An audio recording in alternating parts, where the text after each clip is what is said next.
তারেক রহমান সরকার যখন তাজুল ইসলামকে চিফ প্রসিকিউটরের পদ থেকে বাদ দিয়ে দিল, আমি এটাকে স্বাভাবিকভাবে নিয়েছিলাম। আমি মনে করেছিলাম যে আচ্ছা, যেহেতু তাজুল ইসলাম এর আগে এই আন্তর্জাতিক অপরাধ ট্রাইব্যুনালেই জামাত নেতাদের পক্ষের আইনজীবী ছিলেন, সুতরাং একটা একটা কথা উঠতে পারে যে এই আদালত নিরপেক্ষ না, এই চিফ প্রসিকিউটর নিরপেক্ষ না, তিনি আগে জামাতের আইনজীবী ছিলেন বা এখনো তার সঙ্গে জামাতের সঙ্গে সংশ্লিষ্টতার অভিযোগ আছে, সুতরাং তারেক রহমান যদি চায় তাকে বাদ দিয়ে দেউক। এবং এটা তো সত্য যে একটা সরকার তার পছন্দের লোকদেরকে নিয়োগ দিবে, এটা কিন্তু এখানেই শেষ হওয়ার কথা। গতকালকে বিদায়ী সংবাদ সম্মেলনে তাজুল ইসলাম বলেছেন যে কোনো সমস্যা নেই, আমি চলে যাচ্ছি, কারণ সরকার তার পছন্দের লোক নিয়োগ দিবে, সুতরাং এখানে আমার কিছুই বলার নেই। তিনি ভালোভাবে বিদায় নিয়েছেন। তারপর সরকার নতুন চিফ প্রসিকিউটর আমিনুল ইসলাম নামে একজনকে নিয়োগ দিয়েছে এবং সেই ব্যাপারে আমরা পরে আসব। ভালো কথা, কিন্তু ঘটনাটা এখানে কিন্তু শেষ না দর্শক। বাংলাদেশে আপনি যখন ভালো কিছু করবেন, সৎ পথে চলবেন, তখন কিন্তু সবাই আপনার বিরুদ্ধে চলে যাবে এবং যারা অসৎ ব্যক্তি তারা এত সংঘবদ্ধ যে আপনি কিছুই করতে পারবেন না। এবং এই তাজুল ইসলামের বিরুদ্ধে এখন ঘুষ গ্রহণের অভিযোগ উঠেছে, যেটা প্রথম নিউজ করেছে বাংলা ট্রিবিউন। এবং এই বাংলা ট্রিবিউন একটি আওয়ামী লীগ ঘেঁষা পত্রিকা, এটা আওয়ামী লীগের সমর্থকদের পত্রিকা। এবং তারপর দেখলাম আমরা যে একটু পরেই ডেইলি স্টার রিপোর্ট করলো যে তাজুল ইসলাম এই ঘুষ লেনদেনের সঙ্গে জড়িত এবং এই ঘুষ লেনদেনের বিনিময়ে তিনি এই আইজিপি মামুন এবং আফজাল এদেরকে রাজসাক্ষী বানিয়েছেন। সুতরাং বোঝা গেল যে ঘটনাটা অনেক গভীরে। এবং দেখেন যে গতকালকে কালের কণ্ঠ পত্রিকা বসুন্ধরা গ্রুপের সেই কালের কণ্ঠ পত্রিকার নির্বাহী সম্পাদক হায়দার আলী, এই হায়দার আলী হচ্ছে একজন আওয়ামী লীগের লোক। এই হায়দার আলী বঙ্গভবনে গিয়ে রাষ্ট্রপতি চুপ করে ইন্টারভিউ নিলেন, সেখানে ইউনূসের বিরুদ্ধে যার পণ্যায় নিষেধাজ্ঞা, মানে ইউনূস ক্ষমতা ছাড়ার পরে সবাই তার বিরুদ্ধে নিষেধাজ্ঞা করতেছে। এমনকি যে মহাসিন রশিদ একজন আইনজীবী, তিনি বলতেছেন তিনি মামলা করবেন। মানে ডক্টর ইউনূস যে কয়দিন ক্ষমতায় ছিলেন তিনি কিন্তু কোনো বড় বড় শিল্প গোষ্ঠীকে পাত্তা দেননি। তো যখনই তিনি ক্ষমতা ছেড়ে চলে গিয়েছেন তখনই তার বিরুদ্ধে নানান অভিযোগ, নানান কথাবার্তা, আগে কিন্তু হয় নাই। এখন আবার এই ইউনূস সরকার কর্তৃক নিয়োগপ্রাপ্ত চিফ প্রসিকিউটর তাজুল ইসলাম, তার বিরুদ্ধে চলতেছে নানান ষড়যন্ত্র। কেন? কারণ তিনি অন্যায়ের কাছে নতি স্বীকার করেননি। বাট তারপর আমি বলবো যে যেসব অভিযোগ উঠেছে তার বিরুদ্ধে, এগুলো কিন্তু তদন্ত হওয়া উচিত। কিন্তু তদন্ত করে কিছু না পেলে তখন ক্ষমা চাইবে কি? আপনি দেখুন, যেই বসুন্ধরার মালিক শাহ আলম, তিনি বলেছিলেন মৃত্যুর পরেও শেখ হাসিনার সঙ্গে তিনি থাকবেন। তো এইরকম আরো অনেক আছে, আরো বড় বড় যে শিল্প গোষ্ঠীগুলো, তাদের স্বার্থ ইউনূস রক্ষা করেননি, তাদের কথা শুনেননি। ইউনূস তার মতো করে দেশ পরিচালনা করেছেন। আজকে ফরাদ মাজার, সেই গফুর চাচা ফরাদ মাজার, তার স্ত্রীকে ইউনূস উপদেষ্টা বানিয়েছেন। সেই ফরাদ মাজার বলতেছে ইউনূস নাকি দেশকে 50 বছর পিছিয়ে দিয়েছেন। দর্শক, আমি না, এই মানে শেখ হাসিনা পালিয়ে গিয়ে আমাদেরকে অনেকের মুখোশ উন্মোচন করে দিয়েছে। আমরা দেখেছি শেখ হাসিনার আমলে অনেকেই এত ভালো ভালো কথা বলতেন, তারপর দেখেছি যে চরিত্র কিভাবে তাদের খারাপ হয়। শেখ হাসিনা পালিয়ে যাওয়ার পর তারা কিভাবে মানে মানে অধপতনে তারা চলে যায়, আমি নিজ চোখে এগুলো দেখেছি। যাই হোক, আমি একটু যদি পড়ে শোনাই যে এরা আসলে তাজুল ইসলামের বিরুদ্ধে কি অভিযোগ এনেছে। এতদিন কোনো কথা বলেনি, কিন্তু যেই না ইউনূস সরকার চলে গিয়েছে তারপরে এখন নতুন নতুন কাহিনী বের হচ্ছে। এখন আসলে প্রশ্ন হচ্ছে যে এগুলো সত্যি নাকি তাজুল ইসলামের বিরুদ্ধে ষড়যন্ত্র। এখানে বাংলা ট্রিবিউন লিখেছে, ট্রাইব্যুনালের প্রসিকিউশনে ভাঙনের সুর, রাজসাক্ষী বানিয়ে বাণিজ্যের অভিযোগ। হ্যাঁ, ঠিক একই নিউজ ডেইলি স্টার ছাপিয়েছে ইংলিশে আর কি। এখানে লিখেছে যে 24 জুলাই আগস্টে সংগঠিত মানবতা বিরোধী অপরাধের মামলার বিচারের জন্য পুনর্গঠিত আন্তর্জাতিক অপরাধ ট্রাইব্যুনালের চিফ প্রসিকিউটর পদে বড় ধরনের পরিবর্তন এনেছে নতুন সরকার। অ্যাডভোকেট মোহাম্মদ তাজুল ইসলামের নিয়োগ বাতিল করে সুপ্রিম কোর্টের আইনজীবী মোহাম্মদ আমিনুল ইসলামকে নতুন চিফ প্রসিকিউটর পদে নিয়োগ দেওয়া হয়েছে। এদিকে এই পরিবর্তন নিয়ে আলোচনার মধ্যেই ট্রাইব্যুনালের মামলাকে ঘিরে রাজসাক্ষী বাণিজ্য এবং সেটেলিং সিন্ডিকেটের মতো গুরুতর অভিযোগ সামনে এসেছে। এখানে যখনই এই চিফ প্রসিকিউটর পদে পরিবর্তন হয়েছে তখনই এই প্রসিকিউশন টিমের ভিতরে দেখা দেয় চরম অস্থিরতা এবং একজন প্রসিকিউশন টিমের সদস্য অ্যাডভোকেট BM সুলতান মাহমুদ সরাসরি সাবেক চিফ প্রসিকিউটর তাজুল ইসলামের বিরুদ্ধে বাণিজ্য এবং রাজসাক্ষী নাটকের অভিযোগ তুলেছেন। তার মানে হচ্ছে যে এই প্রসিকিউশন টিমের ভিতরেই কেউ কেউ বিক্রি হয়ে গিয়েছে। এখানে লিখেছে, সাবেক আইজিপি চৌধুরী আব্দুল্লাহ মামুনকে রাজসাক্ষী বানানো নিয়ে ট্রাইব্যুনালে সেটেলিং বাণিজ্য ও রাজসাক্ষী নাটক কেন সত্যি হচ্ছে তাজুল ইসলামকে শিরোনামে সোমবার নিজের ফেসবুক অ্যাকাউন্টে একটা পোস্ট করেন প্রবাসে অবস্থানরত, এখন কিন্তু প্রবাসে আছেন, অবস্থানরত বাংলাদেশ সুপ্রিম কোর্টের আইনজীবী কাজী মুস্তাফিজুর রহমান আহাদ। ওই পোস্টে তিনি প্রসিকিউশন টিমের একটি প্রভাবশালী অংশ গোপনে সমঝোতা বা সেটেলিং বাণিজ্যে লিপ্ত হয়েছে বলে অভিযোগ করা হয়। এদিকে কাজী মুস্তাফিজুর রহমান আহাদ, যিনি কিনা প্রবাসে আছেন, তার এই পোস্টের বক্তব্যের সঙ্গে সমর্থন জানিয়ে এবং আরো কিছু তথ্য অ্যাড করে তুলে ধরেন অন্যান্য আইনজীবীদের মতোই মন্তব্য করেন ট্রাইব্যুনালের প্রসিকিউশন টিমের অন্যতম সদস্য অ্যাডভোকেট বি.এম. সুলতান মাহমুদ। এখন এই বি.এম. সুলতান মাহমুদ কার পারপাস সার্ভ করতেছেন আমি জানি না, বাট সুলতান মাহমুদের কথাও কিন্তু সিরিয়াসলি নেওয়া উচিত, হতেও পারে সত্য। সুলতান মাহমুদ প্রসিকিউটর একজন, তিনি বাংলা ট্রিবিউনকে বলেন যে আমি দীর্ঘদিন প্রসিকিউশন টিমে কাজ করেছি, সেই কাজের সুবাদেই বলছি শুধু আইজিপি মামুনই নয়, আশুলিয়ার লাশ পুরানো মামলার টাকার বিনিময়ে আফজালকেও রাজসাক্ষী করে দায় মুক্তি দেওয়া হয়েছে।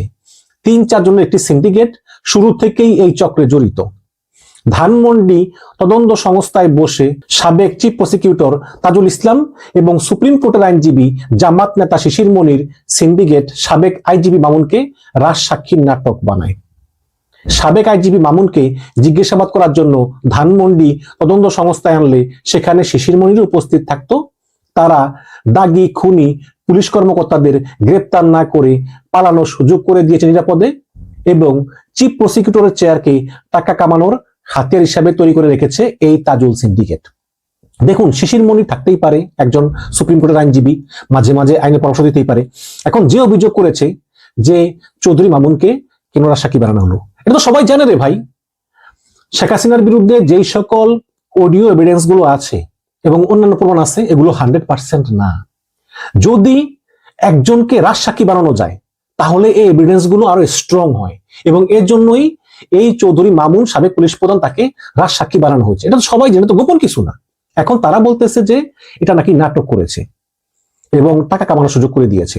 সুলতান মাহমুদ আরো বলেন যে গত বছরের নভেম্বরের শেষ দিকে আশুলিয়ায় লাশ পুরানো মামলার আসামি আফজালের বউ সন্ধ্যার দিকে ভারী একটা ব্যাগ নিয়ে প্রসিকিউটর গাজী হ্যামেজ তামিমের রুমে প্রবেশ করেন এবং বিষয়টি আমরা দেখার পরে সঙ্গে সঙ্গে তাজুল ইসলামের রুমে গিয়ে তাকে জানাই। এই ঘটনায় তাজুল ইসলাম তো কোনো ব্যবস্থা নেয়নি, বরং উল্টো আমাদের বকাঝকা করে। তামিম তখন সবার সামনে স্বীকার করেছিল যে আফজালের বউ তার রুমে এসেছিল। তখন তাজুল ইসলাম জিজ্ঞেস করেছিলেন যে আসামির বউ কেন তোমার রুমে গিয়েছিল। এই পর্যন্তই শেষ, এরপরে আর কোনো ব্যবস্থা নেয়নি। পরবর্তীতে সেই আফজালকেই রাজসাক্ষী করা হলো, চূড়ান্ত বিচারে খালাস দেওয়া হলো। এখন প্রশ্ন হচ্ছে যে এই যে তামিমের রুমে আফজালের বউ ঢুকছে, হ্যাঁ, এটার সিসিটিভি ফুটেজ তো আছে, সেটা টেস্ট করেন। আর একজনের রুমে তো একজন ঢুকতেই পারে এবং সেখানে নাকি ভারী ব্যাগ নিয়ে গিয়েছে। আমি জানি যে কোনো মহিলা তার সঙ্গে একটা পার্স থাকে, একটা ভ্যানিটি ব্যাগ থাকে। এখন সেই ব্যাগকেই যদি অনেক বড় ব্যাগ নিয়ে ঢুকেছে বলে বলা হয় তাহলে তো এটা সমস্যা, তাই না? এখন এগুলো সব কিন্তু শুধুই সন্দেহ। দেখুন, যে কোনো মামলায় একজন আসামিকে রাজসাক্ষী করা হয়, তার জবানবন্দি নেওয়া হয় এবং তাদেরকে সাক্ষী হিসাবে আদালতে উপস্থাপন করা হয় এবং ফলস্বরূপ তাদের লঘু শাস্তি হয়। এটা তো নতুন কোনো নিয়ম না রে ভাই, এটা তো অনেকদিন থেকেই হয়ে আসছে। এখন এটাকেই বলতেছেন নাকি টাকার বিনিময়ে নাটক সাজিয়েছে। এবং এই সুলতান মাহমুদ আরো বলেন যে চানখারপুলের মামলায় এসআই আশরাফুল গুল্লি করার নির্দেশনা দিচ্ছে এমন একটি ভিডিও প্রকাশ পাওয়ার পরও তাকে আসামি না করে সাক্ষী করা হয়েছে। সেই ভিডিও আমার কাছে আছে। এগুলো কিন্তু আবার এলিগেশনটা দেখা উচিত। যদি তার কাছে থাকে এই ভিডিওটা, তাহলে প্রমাণ দেয় না কেন? এখন তো নতুন চিফ প্রসিকিউটর আমিনুল ইসলাম আসছে, তাকে দিন, তাই না? রংপুরের আবু সাইদের মামলায় এসি ইমরানকে অব্যাহতি দেওয়া হয়েছে।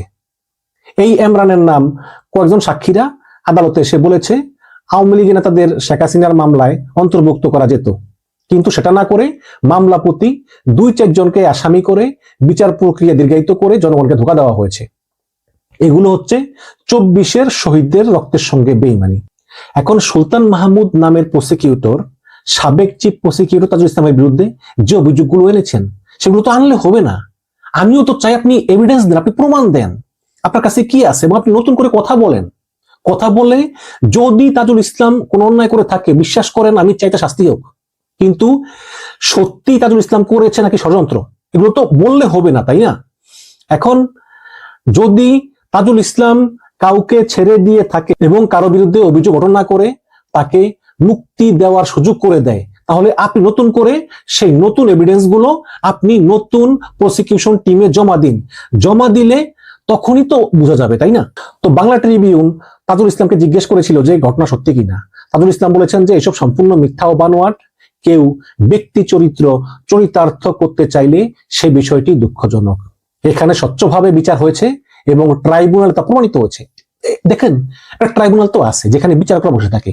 সেই ট্রাইব্যুনালে যদি কাউকে মুক্তি দেওয়া হয়, তাজুল ইসলামের একটা বিষয় করার আছে, সেটা হচ্ছে যে তাজুল ইসলাম হয়তোবা যথোপযুক্ত বা এনাফ এভিডেন্স দেন নাই, এই কারণে হয়তো বিচারকরা কোনো কিছু পায় নাই আসামির বিরুদ্ধে, এটাও হতে পারে। বাট এগুলো কিন্তু তদন্ত করতে হবে, তাই না? এদিকে প্রসিকিউশন টিমেও কিন্তু ভাঙনের সুর, এবং এই প্রসিকিউশন টিমের যে মেম্বাররা আছে এখানেও কিন্তু ষড়যন্ত্র আছে। অনেক গোষ্ঠী আছে কিন্তু কাজ করতেছে, এই বড় বড় শিল্প গোষ্ঠী যারা ইউনূসের আমলে বঞ্চিত, পিছন থেকে আওয়ামী লীগ, এরকম বিভিন্ন ভাবে কিন্তু তারা চেষ্টা করতেছে এই প্রসিকিউশন টিমে ভাঙনের জন্য। তো এখানে লিখেছে, এদিকে চিফ প্রসিকিউটর পরিবর্তনের ফলে প্রসিকিউশন টিমে থাকা জামাতপন্থী ও বিএনপি পন্থী আইনজীবীদের মধ্যে বিভক্তির গুঞ্জন ওঠে। নাম প্রকাশ না করার শর্তে কয়েকজন কর্মকর্তা জানান যে বড় ধরনের প্রশাসনিক রদবদল এবং গণপদত্যাগের সম্ভাবনা রয়েছে। তবে প্রসিকিউটর গাজী MH তামিম এই গুঞ্জন নাকচ করে দিয়ে বলেন যে আমরা নতুন চিফ প্রসিকিউটর আমিনুল ইসলামকে সর্বোচ্চ সহযোগিতা করব, কাজের ক্ষেত্রে কোনো অনিয়ার সুযোগ নেই। আজ আমরা নতুন চিফ প্রসিকিউটর আমিনুল ইসলামের সঙ্গে বসেছি, আলাপ হয়েছে এবং তাকে সর্বোচ্চ সহযোগিতা আমরা করব। এবং তাজুল ইসলামের আমলেই ক্ষমতাচ্যুত প্রধানমন্ত্রী শেখ হাসিনা এবং আসাদুজ্জামান খান কামালের মৃত্যুদণ্ড ঘোষণা করে এই আন্তর্জাতিক অপরাধ ট্রাইব্যুনাল কিন্তু নতুন সরকার গঠনের 5 দিনের মাথায় এই তাজুল ইসলামকে সরিয়ে দেওয়া হলো, কারণ তার বিরুদ্ধে বিভিন্ন অভিযোগ, তিনি জামাতপন্থী, তিনি জামাতের নেতাদের আইনজীবী ছিলেন, এবং নতুন অভিযোগ আবার এখন উঠছে যে তিনি ঘুষ খেয়েছেন সঙ্গে এই প্রসিকিউটর তামিম সহকারে। এখন দর্শক, একটা প্রশ্ন করি, যদি এই আন্তর্জাতিক অপরাধ ট্রাইব্যুনাল এবং প্রসিকিউটর টিমকে বিতর্কিত করা যায়, তাহলে লাভ কার? লাভ হচ্ছে গণহত্যা করে পালিয়ে যাওয়া আওয়ামী লীগের লোকজন যাদের বিরুদ্ধে গণহত্যার অভিযোগ আছে। হ্যাঁ, এখন এই ডক্টর ইউনূস পদত্যাগ করার সঙ্গে সঙ্গে ডক্টর ইউনূসের বিরুদ্ধে তো হাজারো নিষেধাজ্ঞার বিভিন্ন মহল করতেছে, পাশাপাশি এই প্রসিকিউশন টিমকে বিতর্কিত করার জন্য একটা মিডিয়া ট্রায়াল এই কয়দিন ধরে চলবে। অলরেডি এই Bangla Tribune, the daily star সহ দেখবেন, কালকে দেখবেন আরো পত্রিকায় বলবে এই প্রসিকিউশন টিম সৎ না, তারা অবৈধ কাজ করতেছে, তারা ঘুষ খায়, তারা জামাতপন্থী, তারা বিশেষ উদ্দেশ্য নিয়ে কাজ করতেছে, এবং এগুলো ফলাও করে আবার ভারতের মিডিয়া এবং ইন্টারন্যাশনাল মিডিয়াতে টাকা পয়সা দিয়ে শুধু প্রচার করবে, এবং প্রচার করে এই যে এই আন্তর্জাতিক অপরাধ ট্রাইব্যুনাল, এটার বিশ্বাসযোগ্যতা আরো নষ্ট করে ফেলার কাজ চলবে, এবং শেষ পর্যন্ত যারা গণহত্যা করেছে তাদের কোনো বিচার হবে না। মানে খুব দুঃখ লাগে আসলে, এই দেশে যারা যারা আন্দোলনে নামছে, যারা নিজে জীবন দিয়েছে, যারা পঙ্গু হয়েছে, তারা কি পেল? কিছুই পেল না, বিচার পেল না, কিচ্ছু না। কয়টা অপরাধের বিচার হয় বাংলাদেশে? যখনই আপনি কোনো বড় বড় অপরাধের বিচার করতে যাবেন, তখনই দেখবেন বিভিন্ন জায়গা থেকে চাপ আর চাপ। তাজুল ইসলাম পাহাড় পরিমাণ চাপ সহ্য করেছে, কিন্তু শেষ পর্যন্ত তাজুল ইসলামকে তার পথ ছাড়তে হয়েছে। তবে আমি বলবো যে তাজুল ইসলামের বিরুদ্ধে যে অভিযোগ আছে, সে অভিযোগগুলো এভিডেন্স সহকারে আপনি নতুন প্রসিকিউশন টিমে জমা দিন। যদি তাজুল ইসলাম অপরাধ করে থাকে, আমি চাই তার শাস্তি হোক। হ্যাঁ, আরেকটা বিষয় হচ্ছে যে তাজুল ইসলামকে সরানোর সবচেয়ে বড় কারণ বলতেছে তাজুল ইসলামের সঙ্গে জামায়াত সম্পৃক্ততা, তার সঙ্গে জামাত ইসলামের যোগাযোগ আছে।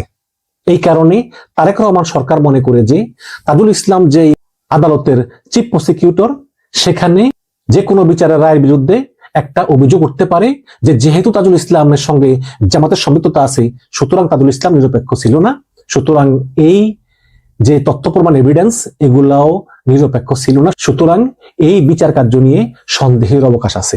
ভালো কথা, তাজুলকে সরিয়ে দিয়েছেন, কোনো সমস্যা নাই, কিন্তু আপনি নতুন চিফ প্রসিকিউটর পদে যেই আমিনুল ইসলামকে নিয়োগ দিয়েছেন, তিনি কি নিরপেক্ষ? নিরপেক্ষ না তো দর্শক। ডেভিড বার্গম্যান, ব্রিটিশ সাংবাদিক, তিনি কি লিখেছেন দেখুন।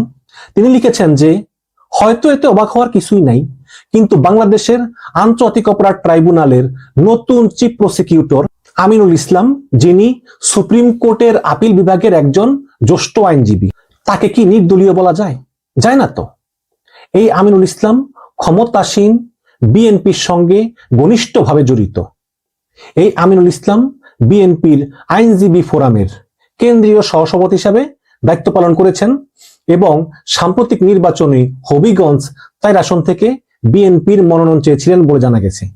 যেহেতু বিএনপি তাজুল ইসলামকে বলতেছেন যে তাজুল ইসলামের সঙ্গে জামাতের সম্পর্ক ছিল, সুতরাং এই তাজুল ইসলামকে সরিয়ে এমন একজনকে সে জায়গায় প্রতিস্থাপন করেছেন যিনি একজন বিএনপি পন্থী আইনজীবী। অথচ এই প্রসিকিউশন টিমের চিফ প্রসিকিউটর পদে একজন বহু সম্মানিত এবং নির্দলীয় ব্যক্তিত্বকেই নিয়োগ দেওয়া ভালো হতো।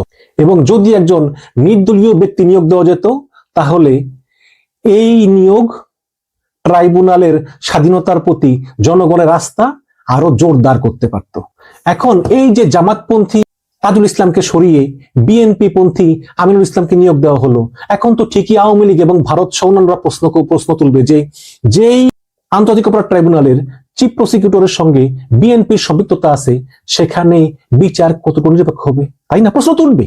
তাহলে জামাতপন্থী তাজুলকে সরিয়ে আপনি আবার বিএনপি পন্থী তাজুলকে নিয়োগ দিলেন, তাহলে সেখানে তো মানে সেই দলীয় লোককে আপনি নিয়োগ দিলেন, সেখানে তো নিরপেক্ষতা হলো না। তো লাভটা হলো কি? ডেভিড বার্গম্যান বলেছেন যে আন্তর্জাতিক অপরাধ ট্রাইব্যুনাল প্রসিকিউশন টিম কর্তৃক গৃহীত সিদ্ধান্তগুলি এখন বিএনপি সরকারের দ্বারা প্রভাবিত সিদ্ধান্ত বললেই বিবেচনা করবে বিভিন্ন গোষ্ঠী, আওয়ামী লীগ, ভারত সহ আরো নানা গোষ্ঠী বলবে যেগুলো আসলে বিএনপি সরকারের সিদ্ধান্ত, কারণ চিফ প্রসিকিউটর তো হচ্ছে বিএনপির লোক। আরো অভিযোগ উঠবে যে চিফ প্রসিকিউশন টিমের সম্পূর্ণ যে অভিযোগগুলো এগুলো সব রাজনৈতিকভাবে উদ্দেশ্য প্রণোদিত। হ্যাঁ, সুতরাং এই নতুন চিফ প্রসিকিউশন টিম আমিনুল ইসলামের নেতৃত্বে তারা যাই করবে সবকিছুই কিন্তু আওয়ামী লীগ বিতর্কের মুখে ফেলার চেষ্টা করবে। কারণ তারা বলবে যে দেখো এই চিফ প্রসিকিউটর নিরপেক্ষ নয়। আগে যেমন বলতো তাজুল জামাতপন্থী, এখন বলবে আমিনুল বিএনপি পন্থী। কিন্তু একজন নিরপেক্ষ লোক নিয়োগ দিলে কিন্তু এটা আর হতো না। একজন সম্মানিত এবং নিরপেক্ষ লোক, সেটা কিন্তু বিএনপি দেয় নাই। দলীয় তাজুলকে সরিয়ে আবার আরেক দলীয় আমিনুলকে নিয়োগ দিল। যাই হোক, এখন এই আমিনুল ইসলাম এলেন গতকালকে, আমরা দেখব তিনি কি করেন। যদিও তার হাতে যথেষ্ট সময় ছিল না এবং তার অভিজ্ঞতাও কি আছে আমি জানি না, যেহেতু জ্যেষ্ঠ আইনজীবী সে তো নিশ্চয়ই ভালো কিছু করবেন। আশা রাখি যে এই যে জুলাইয়ের যে মামলাগুলো যেখানে 1,500 লোক মারা গেছে, 20,000 পঙ্গু হয়েছে, এদের সঙ্গে যারা জড়িত যাতে সবার বিচার হয়। এবং যদি তাজুল ইসলাম কোনো অন্যায় করে থাকেন প্রমাণ সাপেক্ষে আমি মনে করি তারও শাস্তি হোক। কিন্তু যদি তাজুল ইসলাম অন্যায় না করে থাকেন তাহলে যারা এইসব বানোয়াট মিথ্যা অভিযোগ করতেছে বিশেষ উদ্দেশ্য নিয়ে তাদেরও বিচার হওয়া উচিত। দর্শক, আপনাদের মতামত চাই, কমেন্টে জানাবেন। গত 24 ঘন্টায় রাজনীতিতে ব্যাপক একটা পরিবর্তন সাধিত হয়েছে এবং এই পরিবর্তনগুলো এত গুরুত্বপূর্ণ যে এটি যেমন আলোচনার জন্ম দিয়েছে তেমনি কিছু সমালোচনাও উস্কে দিয়েছে।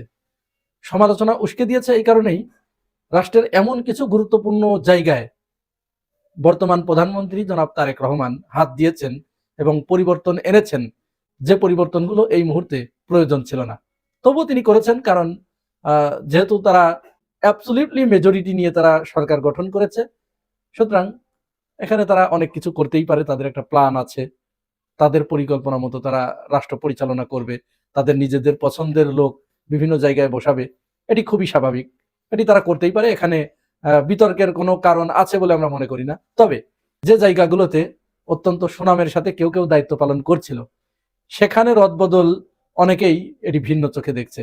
আমরা সেনাবাহিনীতে যে রদবদলটা হয়েছে এইটা পরে আসছি, তার আগে চিফ প্রসিকিউটর যে পরিবর্তন করা হলো তাজুল ইসলামকে, তখন এই তাজুল ইসলাম কিন্তু একটি নাম ছিল না।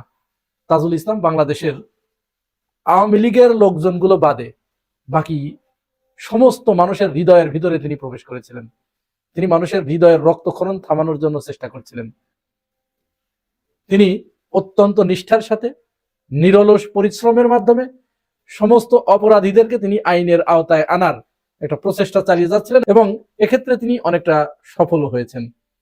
এমনকি সেনাবাহিনীর ভিতরে যে গুটি কয়েক অপরাধী ছিল এই অপরাধীদেরকেও তিনি ছাড় দেন নাই।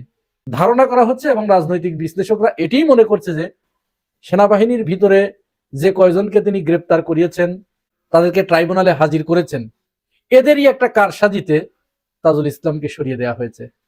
তাজুল ইসলামকে সরিয়ে দিয়ে আমিনুল ইসলামকে চিফ প্রসিকিউটর হিসেবে নিয়োগ দেওয়া হয়েছে। এখন তিনি সরাসরি বিএনপির লোক। যদিও তাজুল ইসলামের ব্যাপারেও এই কথাটি প্রযোজ্য যে তিনিও একটি রাজনৈতিক মতাদর্শ ধারণ করতেন, তবে তিনি দলমতের ঊর্ধ্বে থেকে কাজ করতে পেরেছেন। আমিনুল ইসলাম নিয়োগ পাওয়ার পরেই তিনি একটি বক্তব্য দিয়েছেন। এই বক্তব্যের এখানে আমাদের একটু খটকা লেগেছে। তিনি বলেছেন, যারা নিরপরাধী, যারা অপরাধ করে নাই, তাদেরকে হয়রানি করা হবে না। এইখানেই কিন্তু খটকাটা লুকিয়ে আছে, এইখানেই আমাদের সন্দেহ জাগে। কে অপরাধী আর কে অপরাধী না, এই সংজ্ঞার ভিতরে ফেলেই বিরাট ডিলিংস এর মাধ্যমে তাদেরকে পার করিয়ে দেওয়া হবে। সেনাবাহিনীর ভিতরের যে গুটি কয়েক অপরাধীকে গ্রেপ্তার করা হয়েছে, এদেরকে খালাস দেওয়া হবে। এটি আপনারা লিখে রাখেন। অধিকাংশকে এই খালাসটা দেওয়া হবে কিসের মাধ্যমে? একটা ডিলিংস এর মাধ্যমে, সমঝোতার মাধ্যমে। যেমন সমঝোতার মাধ্যমে নিলে সেটা চাঁদা হয় না, এই সমঝোতার মাধ্যমে তাদেরকে খালাস দেওয়া হবে। আরো কাউকে অর্থাৎ অ্যামাউন্টটা যে বাড়িয়ে দিতে পারবে তাকে তখন অপরাধী হিসেবে সাব্যস্ত করা হবে না, বলা হবে তাকে মিছামিছি হয়রানি করা হচ্ছিল, তিনি এইটার সাথে জড়িত ছিলেন না। সবচেয়ে মজার ব্যাপার হচ্ছে, সন্দেহটা ওই জায়গায় গিয়ে ঠেকেছে যে শেখ হাসিনাকেও হয়তো একটা সমঝোতার মাধ্যমে মৃত্যুদণ্ডের জায়গায় ওটাকে রিভিউর মাধ্যমে কমিয়ে এনে তাদেরকে রাজনীতি করার একটা বন্দোবস্ত করা হতে পারে, এরকমই রাজনৈতিক বিশ্লেষকরা মনে করছেন। এর ভিতরেই রাষ্ট্রপতি শাহাবুদ্দিন চুপ্পু তিনি কালের কণ্ঠের সাথে একটি সাক্ষাৎকার দিয়েছেন। সেই সাক্ষাৎকারে তিনিও কয়েকবার তার যে বক্তব্য, সেখানে তিনি কয়েকবার বলেছেন, ইউনূস সরকারকে দোষারোপ করেছেন, কয়েকজন উপদেষ্টাকে দোষারোপ করেছেন, আর বিএনপির ভূয়সী প্রশংসা করেছেন। অনেকবার তিনি এই কথা বলেছেন যে বিএনপির প্রচেষ্টার কারণেই এবং তিন বাহিনীর প্রধানের প্রচেষ্টার কারণে আমাকে তারা কিছু করতে পারে নাই। এই যে বিএনপির প্রচেষ্টার কারণে, এটার মাধ্যমে কি রাষ্ট্রপতি বিএনপিকে নতুন করে কোনো বিতর্কের দিকে ঠেলে দিচ্ছেন? এটা কিন্তু ভাববার বিষয়। কারণ তিনি বিএনপিকে এই কারণে বিতর্কের দিকে ঠেলে দিচ্ছেন যে বিএনপি তার পক্ষে ছিল, এখনো আছে। তাহলে কৌশলে তিনি বিএনপিকে ডুবাচ্ছেন না তো? এই প্রশ্ন কিন্তু সামনে এসেছে। আরো কিছু পরিবর্তন যে হয়েছে সেনাবাহিনীর ভিতরে, এখানে ক্ষমতার কিছু কেন্দ্র আছে, যে জায়গাগুলোতে কোন জায়গাটা পাওয়ার চর্চা হয়, কোন জায়গাটা বেশি শক্তিশালী। এর ভিতরে সবচেয়ে পদাতিক ডিভিশনের ভিতরে পদাতিক ডিভিশন 24, যেটাকে চট্টগ্রাম অঞ্চল নিয়ে গঠিত, এইটা কিন্তু খুবই গুরুত্বপূর্ণ। এবং পদাতিক ডিভিশন 55, এটা হচ্ছে যশোর এলাকা নিয়ে। এই যশোর এলাকার এটার সাথে 22টা জেলা সংযুক্ত। এই জায়গাগুলোতে যারা দায়িত্ব পালন করে, যেমন 24 পদাতিক ডিভিশনে যিনি দায়িত্ব পালন করেন, তিনি পরবর্তীতে আসেন প্রধানমন্ত্রীর কার্যালয়ে প্রিন্সিপাল স্টাফ অফিসার হিসেবে। তারপরে সাধারণত দেখা যায় উনি সেনাপ্রধান হন, অর্থাৎ যিনি প্রধানমন্ত্রীর দপ্তরে দায়িত্ব পালন করেন তিনি সেনাপ্রধান হন। এটা হাসিনার আমলে এসে কিছুটা পরিবর্তন হয়েছে, তবে আমরা যদি দীর্ঘদিনের একটা তালিকা দেখি তাহলে এই নিয়মের খুব বেশি ব্যত্যয় হয় না। বর্তমান পিএসও যিনি ছিলেন কামরুল হাসান, অর্থাৎ ডক্টর ইউনূসের সাথে যিনি ছিলেন, তাকে বদলি করা হয়েছে। তাকে বদলি করে কোথায় দেওয়া হয়েছে? নিয়মটা ছিল কি, তিনি সেনাবাহিনীর ওইদিকে যাবেন, কিন্তু তার ক্যারিয়ারটা আপাতত শেষ হচ্ছে বলে মনে করা হচ্ছে, কারণ তাকে পররাষ্ট্র মন্ত্রণালয়ে বদলি করা হয়েছে রাষ্ট্রদূত হিসেবে। রাষ্ট্রদূত মানে এটা অনেকটা ওএসডির মতো। তার অপরাধ হচ্ছে, তাকে বলা হচ্ছে যে তিনি জামাত ঘরানার ছিলেন, এরকম একটা অভিযোগ তার বিরুদ্ধে আনা হয়েছে। আজব ব্যাপার আমাদের দেশে। তার জায়গায় চট্টগ্রাম, অর্থাৎ ওই 24 পদাতিক ডিভিশনে যিনি দায়িত্ব পালন করছিলেন মেজর জেনারেল মুশফিকুর রহমান, তাকে পদোন্নতি দিয়ে লেফটেন্যান্ট জেনারেল বানিয়ে এখানে পিএসও করা হয়েছে, অর্থাৎ প্রধানমন্ত্রীর দপ্তরে তাকে সংযুক্ত করা হয়েছে। মজার ব্যাপার হচ্ছে, এই যে যশোর অঞ্চল যেটা 55 পদাতিক ডিভিশন, আগেই বলেছি যে সেটা 22টা জেলা দিয়ে এটা গঠিত। এই 55 পদাতিক ডিভিশনের যাকে জিওসি করা হয়েছে ব্রিগেডিয়ার জেনারেল হাফিজুর রহমান, তিনি ভারতে কর্মরত ছিলেন দীর্ঘদিন। আর ভারতে তো কারা কর্মরত থাকে বুঝতেই পারছেন, তাদেরকে সেইভাবেই ট্রেন্ড আপ করা হয়। মজার ব্যাপার হচ্ছে, ডিজিএফআই এর প্রধান করা হয়েছে কায়সার রশিদ চৌধুরীকে। কায়সার রশিদ চৌধুরী আগে ছিলেন ব্রিগেডিয়ার জেনারেল, তাকে পদোন্নতি দিয়ে মেজর জেনারেল করা হয়েছে, তাকে ডিজিএফআই এর ডিজি হিসেবে নিয়োগ দেওয়া হয়েছে। এই নিয়োগ পাওয়ার পরে কিছু বিষয় সামনে এসেছে। বলা হচ্ছে এই কায়সার রশিদ চৌধুরীর আপন চাচাতো ভাই সেলিম আহমেদ, তিনি লন্ডন আওয়ামী লীগের সাধারণ সম্পাদক। ওই যে যখন ডক্টর তাহের, তারপরে তাসনিম, যারা এরা লন্ডনে গেল, এদের উপরে যে ডিম ছুঁড়ে মারা হলো না, এর নেতৃত্ব দিয়েছিলেন ওই সেলিম আহমেদ, অর্থাৎ এই কায়সার রশিদ চৌধুরীর আপন চাচাতো ভাই। এই যে নিয়োগগুলো, এই নিয়োগগুলোর ভিতরে কেমন যেন একটু অন্যরকম গন্ধ পাওয়া যাচ্ছে। এই গন্ধগুলো, যে গন্ধটা এই সরকারকে সমালোচনার মুখে ঠেলে দিচ্ছে। তারেক রহমানের সরকারকে কিন্তু প্রমাণ করতে হবে যে তারা ভারতের প্রতি নতজানু নয়। কারণ একটি কাজ বাংলাদেশে আপাতত হয়েছে, শেখ হাসিনাকে বিদায়ের মাধ্যমে বাংলাদেশের আওয়ামী লীগ বাদে সমস্ত মানুষের ভিতরে ভারতের প্রতি যে ভারতের যে দাদাগিরি, এইটাকে না বলার একটা মানসিকতা কিন্তু তৈরি হয়েছে।